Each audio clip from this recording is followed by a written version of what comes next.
কাছ থেকে অভি অনেক হেল্প পাইছে, শুধু টাকা না, ওর খাওয়ার মতো কোনো কিছুই ছিল না। আমি খাবার রান্না করে পাঠাইতাম 3 বেলা, ওকে তাজা করছি। 2 মাস আগে তো ও যখন ইতি চলে যায় ও মারাই গেছিল, মানে একদম এমনিতেই তো শরীরে হাড্ডি গুড্ডা ছাড়া কোনো কিছু নাই, তারপরেও মানে উঠতেই পারতো না, কোনো জায়গায় বের হতে পারতো না, যাইতে পারতো না। আমি ওকে খাওয়ায় তাজা করলাম, আমি ওকে আর হচ্ছে টাকা দিলাম এ কাজ ও কাজ করার জন্য। আর ও আমার সাথে পোল্টি নেয়, ও নাকি আমাকে চেনেই না।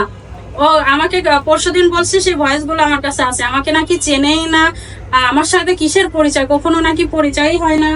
এই যে টাকা নিছে, এই দেখেন স্ট্যাম্প কিন্তু ও নিজেই করছিল, যেহেতু আমার এখানে কেউ থাকে না, ও নিজেই এই স্ট্যাম্প ওর ইয়াতে বসে করছিল, স্ট্যাম্প ওই কিনে নিয়ে আসছে, ওই এই লেখাগুলো লিখছে দেখেন। কিন্তু ও অস্বীকার করে ও নাকি আমার থেকে কোনো টাকাই নেয় নাই।